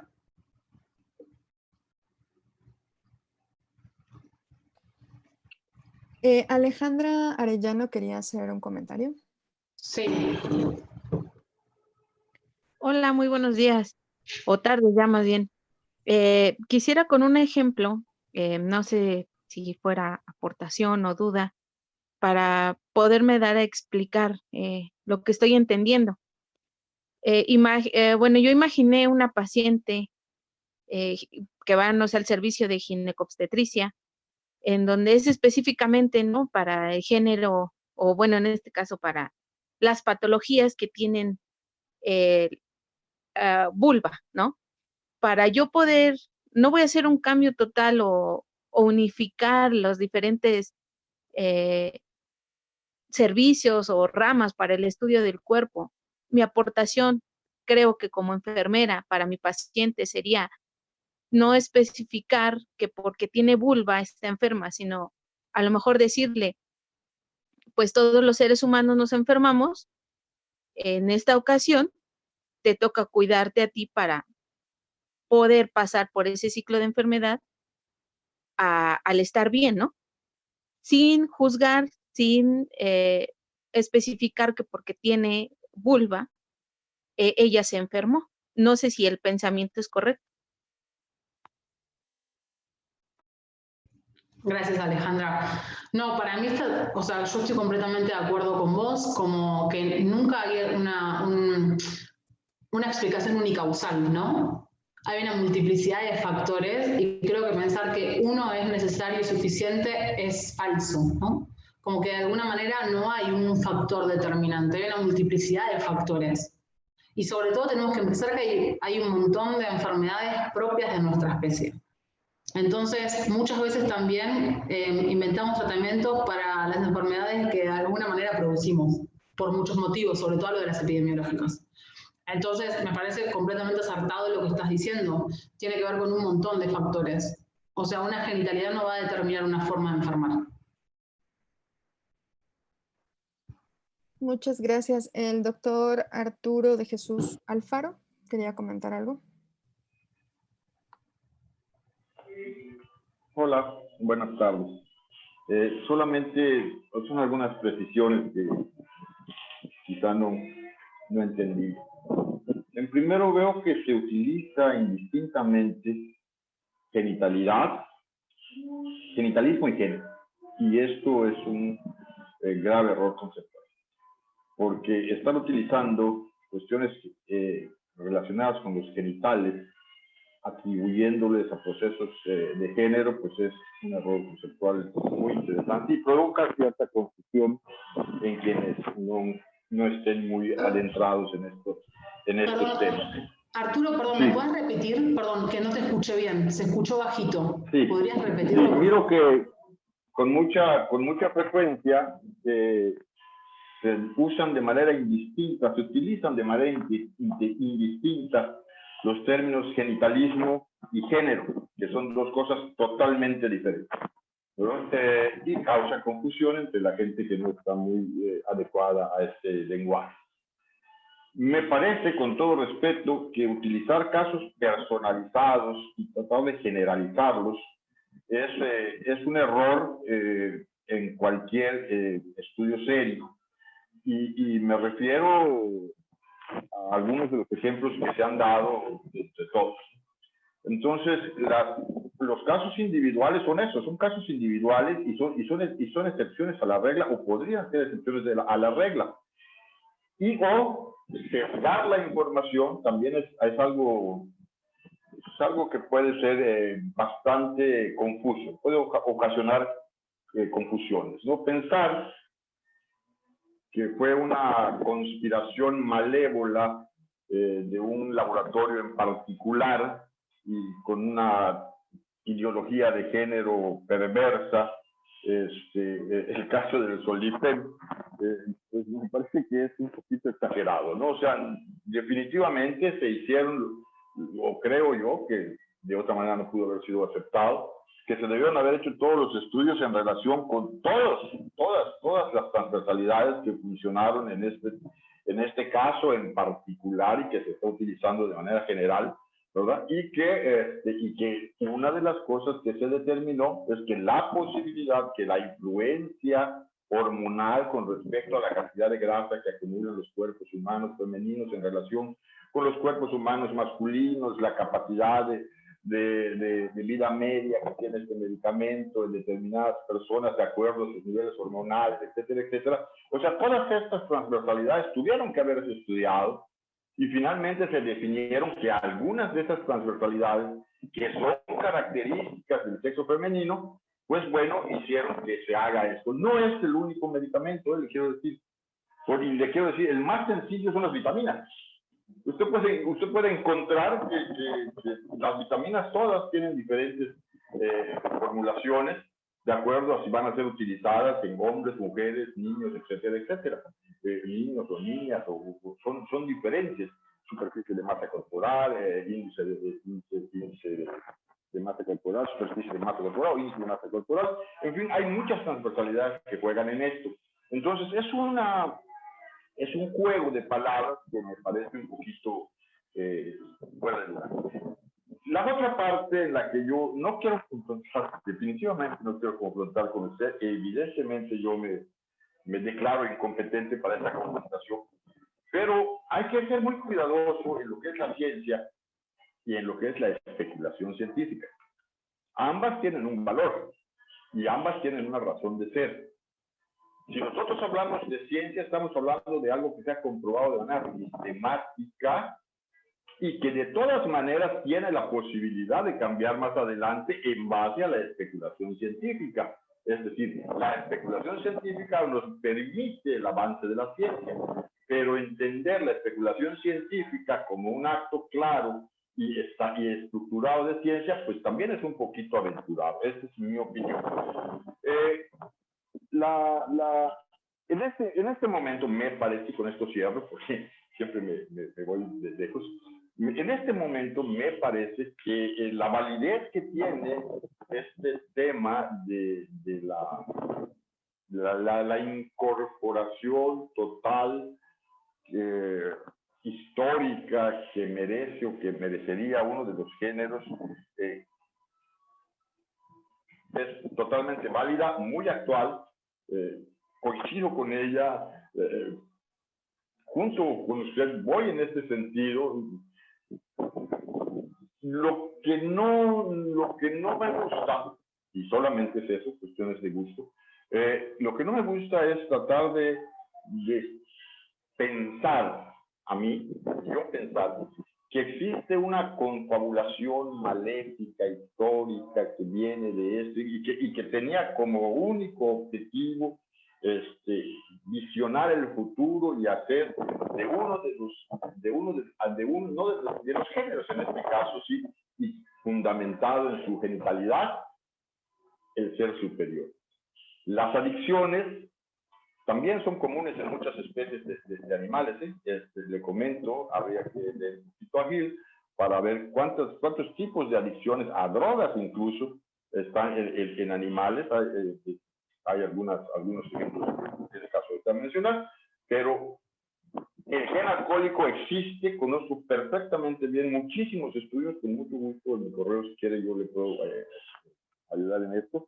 El gen alcohólico existe y determina la posibilidad de que un ser humano sea o no alcohólico, dependiendo del entorno, pero de que existe, de que se puede generar, también se puede generar, lo cual nos demuestra que sí hay una memoria genética, que sí se puede trabajar con esto. Los estudios sobre esquizofrenia son exactamente en gemelos, y podríamos referirnos hasta la Alemania nazi, ¿verdad? Son bastante complejos y están muy bien especificados sobre los niveles que marcan las formulaciones de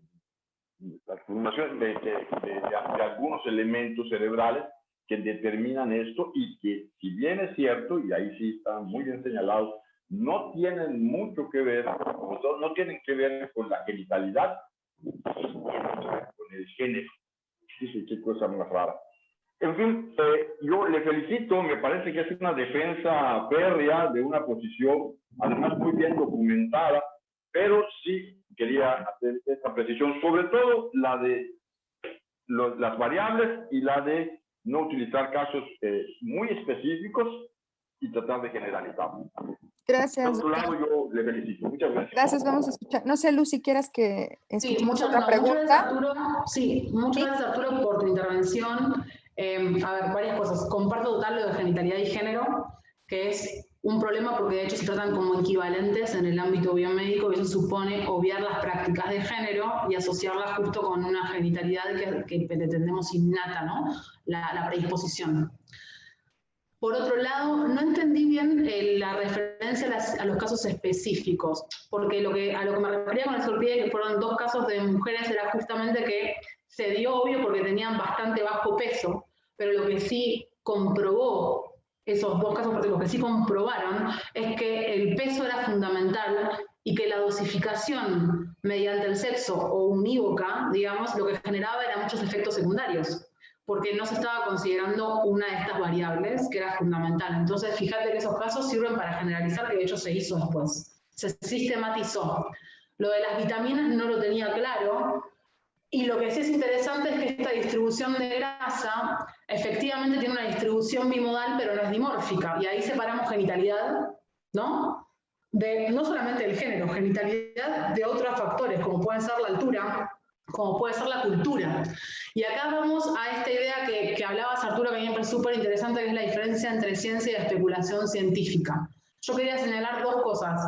Una es que la especulación tiene que ver con el recorte de problemas, y el problema está situado, ¿no? Un problema es problema cuando es problema para alguien. Y ese problema no es natural, no es histórico, sino que está contextualizado. Y lo otro es que hay algo muy interesante para ver en la producción de conocimiento en el ámbito biomédico, y ustedes lo sabrán, y es que en general esta producción viene de países centrales. Fíjense que en el sur global no se produce conocimiento ni investigación básica y aplicada, asociada a estos patrones, ¿no? A este tipo de, por ejemplo, salud mental. Depresión y esquizofrenia están súper centralizadas en Estados Unidos, sobre todo, y después hay otros países. Pero fíjense que cuando hablamos de la producción de la ciencia, es en general con personas que remiten a un tipo de práctica cultural. Y esto es una generalización que también puede ser inválida, porque estamos hablando de universalidad cuando tenemos un cierto tipo de sujeto experimental. Y esto hay que ver si es extensible a otros, porque como bien señalabas, hay un montón de otros factores que afectan el organismo. Si tratamos la genitalidad como universal, es un problema, porque lo que estamos diciendo es que el sexo es una categoría predominante para interpretar, por ejemplo, la distribución de grasa. Y por ahí no es la única, hay que ver en otras culturas cómo es esa distribución. Pensamos que es universal, pero nos basamos de vuelta en una cultura blanca. Y eso está buenísimo poder considerarlo. Y lo otro interesante que señalás, Arturo, tiene que ver con cuando yo decía que no hay animales que sean adictos, es que no producen drogas, digamos, ¿no? Eso es algo específico de la especie humana, porque planificamos, ¿no? Tenemos la capacidad de planificación. Podemos hacer adictos a los animales, pero naturalmente no lo son. En ese sentido me refería a que estamos produciéndolo. Que tienen un circuito, un sistema de recompensa, lo tienen, pero eso no genera adicción per se, ¿no? El circuito de recompensa tiene que ver con que los instintos de supervivencia, ¿no? Que se alimenten, justamente, por ejemplo, que huyan, pero no hay una adicción per se, ¿no? Y efectivamente nosotras la tenemos y somos capaces porque tenemos esta planificación y esta predisposición también, o sea, una planificación al placer. Repetimos y tenemos el deseo, ¿no? Que es algo muy específico. Y eso sería muy interesante para complejizarlo sin esta extrapolación, a eso me refería. Y en ese sentido estoy de acuerdo con el tema de la genitalidad, no hay una especificidad en términos de la predisposición al alcoholismo, pero fíjate que sí hay estudios que dicen que los varones son más propensos, y ahí confundimos género con genitalidad. Porque se empieza a buscar las causas fisiológicas cerebrales que predisponen al varón a mayor alcoholismo, por ejemplo. Y eso es un problema. Y con la esquizofrenia yo creo que hay discusión, porque hay ciertos polimorfismos que se supone que son específicos, pero que se encuentran en la población normal. Y que lo que se ve después afectado es tejido post-mortem. Pero de vuelta, hay un sesgo de causalidad. No sabemos si es consecuencia de, por ejemplo, lo que padeció esa persona que tuvo efectivamente alucinaciones auditivas. Ahora, plantear que hay una predisposición genética a la alucinación auditiva no es algo que tenga evidencia empírica, porque es controversial. Y evidentemente sí existe, pero el punto es cómo se da. Hay una práctica cultural de saturación de ciertos circuitos neuronales que puede hacer que al mismo tiempo procesemos lenguaje y procesemos oído, porque fíjate que es doble. Tenés que procesar el habla y la audición. Y más cuando llega la audición a lo visual, ¿no? A lo visual. Porque fíjate que hay drogas que, por ejemplo, pueden generar esta alteración en la percepción. Y evidentemente entonces tenemos una materialidad que nos predispone a eso. Pero pensar que hay una predisposición genética a esto que llamamos esquizofrenia, ahí tenemos que analizarlo histórica, culturalmente, social y biológicamente. Por supuesto que sí. Yo estoy completamente de acuerdo. Solo digo que a veces hacemos a priori o a priori le damos más validez a estos discursos que están en la era molecular y somos más factibles de criticar otros, pero que por ahí tenemos continuidades que no estamos viendo. Muchas gracias, Arturo. Gracias, Lu. Y la doctora Silvia Santoyo quería participar, de Querétaro. Hola, muchas gracias. Bueno, yo lo que comentaba ahí, quizás soy muy ignorante en esto, pero finalmente lo que le ponía a Lu específicamente en cuanto a lo que decía esto del sistema estereotípico y ideología asociada, esto es que yo no le encuentro, digamos, congruencia, con todo respeto lo digo, en lo que sucedía con los hombres prehistóricos cazadores, como lo pongo ahí, ¿no? La mujer tenía que quedarse en la cueva porque tenía que amamantar a las crías, porque era la que tenía leche. Y pues el hombre tenía que salir a cazar porque pues no era el que, él no tiene glándulas mamarias para amamantar al bebé. Y esto, bueno, pues dado por las circunstancias de ese momento. Entiendo que quizás lo que se intentó decir es que esta modelo, digamos, se ha ido como traspolando generaciones tras generaciones desde la prehistoria hasta la actualidad, en cuanto a que, bueno, pues obviamente esto no sucede en la actualidad y no tendría que ser de esa forma. Pero bueno, muchas de las cosas que has dicho, Lu, me parecen extremadamente a veces complicadas por cómo lo explicas. Quizás es porque, te lo digo, yo soy una persona quizás más ignorante en este sentido. He intentado poner mucha atención a lo que has dicho. A mí me gustaría nada más leer algo que a mí me hizo clic en el sentido de quizás lo que tú quieras transmitirnos como perspectiva de género en salud y perspectiva de género en todos los ámbitos, con respecto a que todo esto es un conjunto de construcciones culturales también. Y a mí me sonó mucho una cosa que leí que es muy rápida. Es así como un dilema, es una adivinanza que dice, seguramente lo conocen ya, pero a mí me hizo reflexionar. Es un padre y su hijo viajan en un coche y tienen un accidente grave. El padre muere y al hijo se lo llevan al hospital porque necesita una compleja operación de emergencia, para lo que llaman a una eminencia médica. Pero cuando entra en el quirófano dice, no puedo operarlo, es mi hijo. ¿Cómo se explica esto? ¿No? Entonces creo que este tipo de dilemas nos hacen tener como mayor claridad de lo que la cultura ha hecho con respecto a esto de que un conjunto de genes no puede explicar mi estado mental o mis preferencias sexuales o mi género, ¿no? Lo que la cultura ha hecho en el sentido de que, pues muchas veces no nos damos el espacio de reflexionar. A mí, personalmente, no me molestaría llamarte o llamar a cualquier persona ella o ello o como quiera. Para mí el idioma, él es masculino, ella es femenino. No tengo ningún problema personal, digamos, en que una persona llegue y me diga, yo quiero que me llames persona con vulva o persona con pene. Pues yo te puedo llamar persona con vulva o persona con pene o Juan o María, o sea, como tú lo decidas.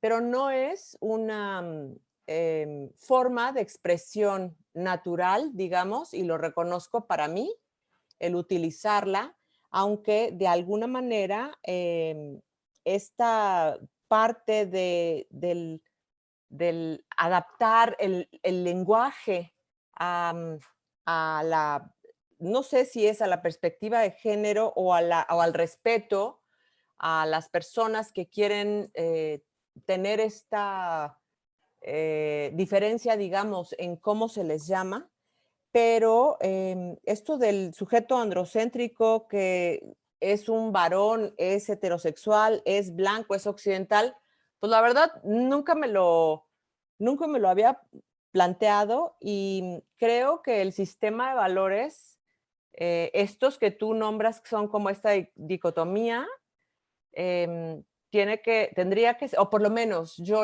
lo comprendo más con base en mi propia cultura y en la historia. Tenía útero, tenía nexos, que son las trompas, tenía testículo también, pero el testículo se quedó agarrado en la trompa y entonces al no descender y pues nunca se detectó y hizo un cáncer y la persona murió, pero sí pueden tenemos personas XY, por ejemplo, la insensibilidad a andrógenos son personas XY que tienen vulva y que tienen desarrollo completamente de cuerpo de mujer.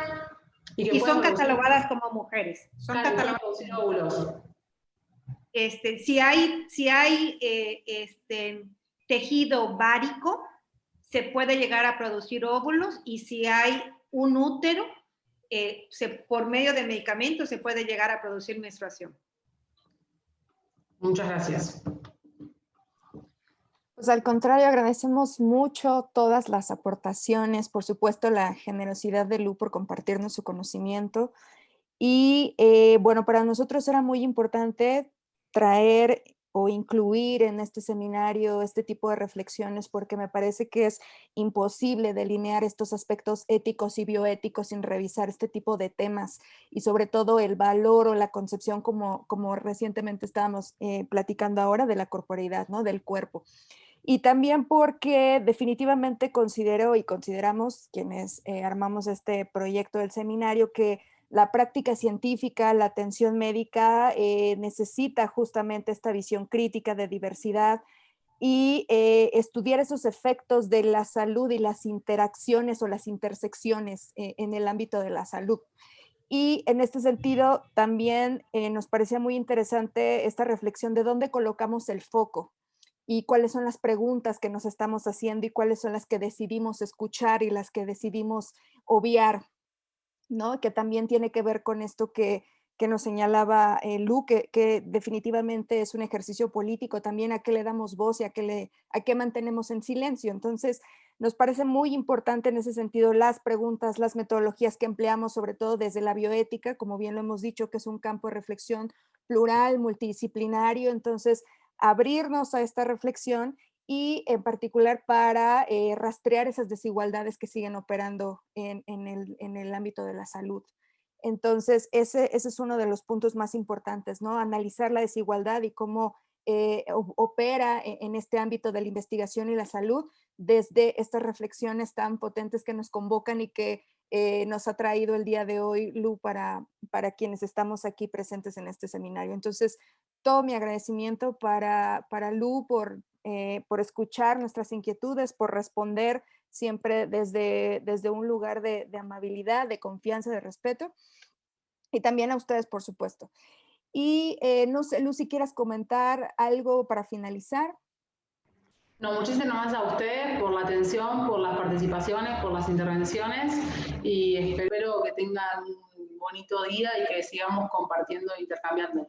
Por supuesto que sí, para nosotros será muy importante dialogar de nuevo contigo. Y dije que era mi percepción, perdón, solamente mi percepción, discúlpame. Pero vale, para mí vale. Bueno, pues muchísimas gracias. Pues nada, el agradecimiento de parte del equipo de la Comisión Nacional de Bioética para quienes están participando el día de hoy en esta sesión, y sobre todo para Lu por estar aquí con todos nosotros en esta sesión. Bueno, pues que tengan una excelente tarde y a seguirnos cuidando, y nos vemos el próximo martes y consulten el material para la sesión de interculturalidad. Un abrazo. Abrazos, gracias.